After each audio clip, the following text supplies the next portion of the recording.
जयमल 1562 में मेड़ता में हार गया था अकबर से। तो मेड़ता में हारने के बाद वो जा रहा था चित्तौड़। कहां जा रहा है? मेवाड़ नौकरी करनी है उदय सिंह जी की। रास्ते में जंगल के अंदर उसको एक भील सेनापति था, उसने घेर लिया, मल्लू भील, क्या नाम था?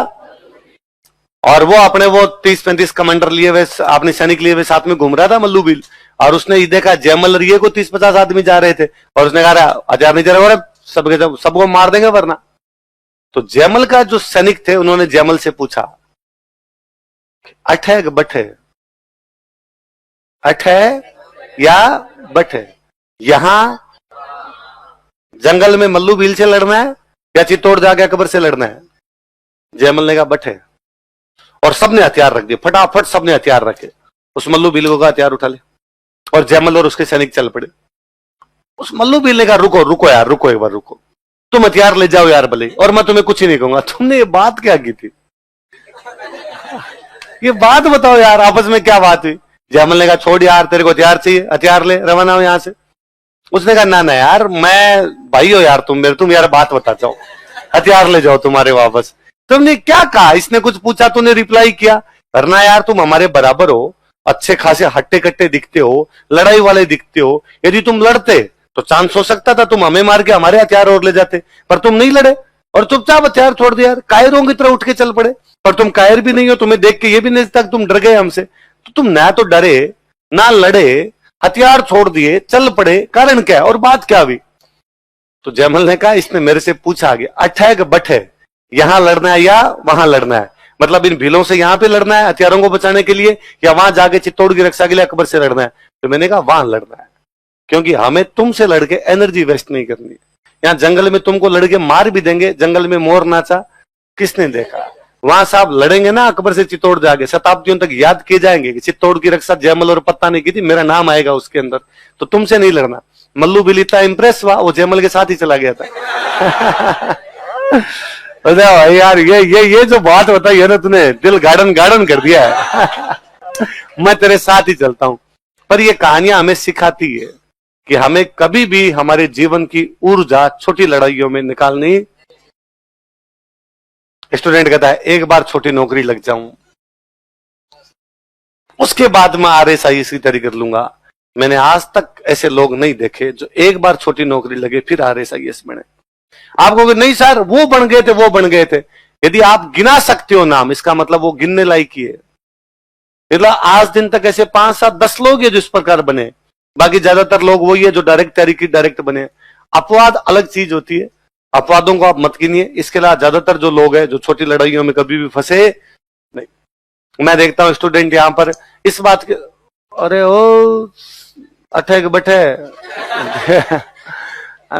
कई बार स्टूडेंट जो होता है इस बात के लिए क्लास में लड़ लेता है, ये मेरी सीट पे बैठ गया था, मैंने पहले रजिस्टर रख दिया था, ये बाद में आ गया था सर।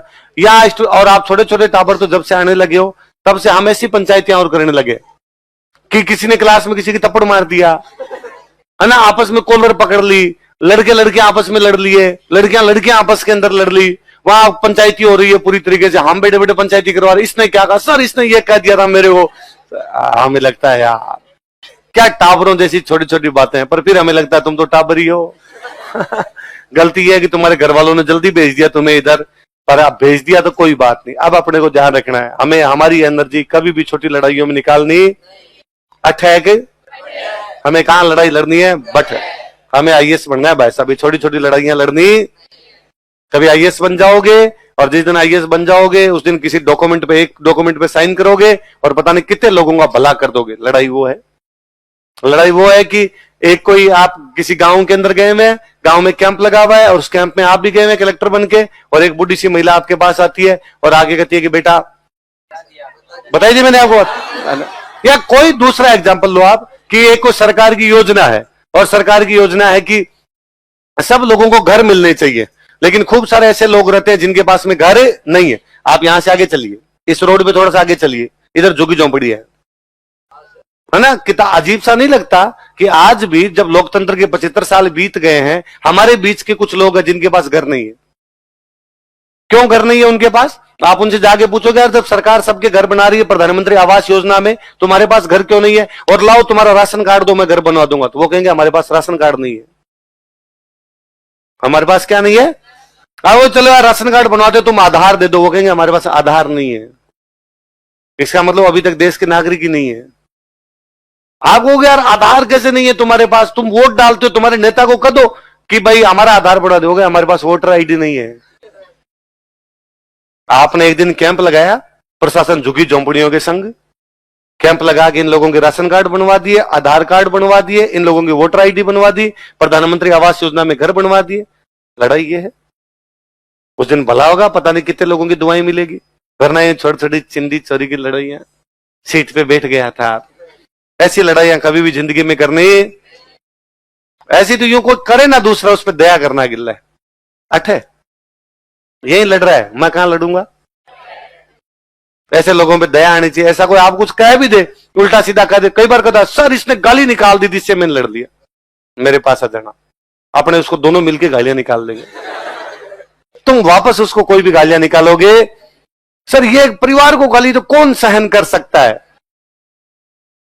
यदि कोई गाली निकालता है ना, इसका एक सिंपल सा मीनिंग है, उसके पास भाषा नहीं है, उसके पास जब आपके शब्द समाप्त हो जाते हैं तब आप गाली निकालते हो।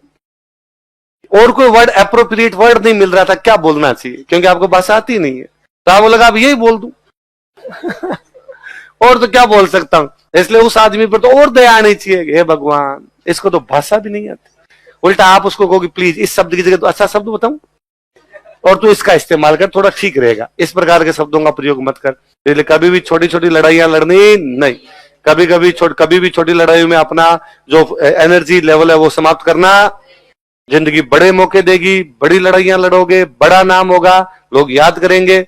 मेरे जैसा टीचर भी कभी कहेगा अरे ये अपना स्टूडेंट है, तब अच्छा लगेगा, अच्छा नहीं लगेगा। हालांकि मुझे तुम वैसे अच्छे लगते हो, अब भी अच्छे लगते हो, पर तब यूं गर्व करने और प्राउड करने वाली बात होगी ना कि देखो इस स्टूडेंट ने ये काम किया।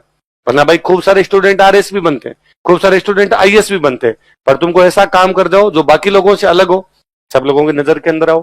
तो चंद्रसेन की कहानी, जयमल की कहानी, ये हमें संदेश देती है कि हमें अठे नहीं लड़ना है, या नहीं लड़ना है। अठा बठा समझते हो, ऐसा कोई नहीं जो अठा बठा नहीं समझे। सबके समझ में आ गया, यहां वहां हियर देयर, तो बोले पड़ गया सबके।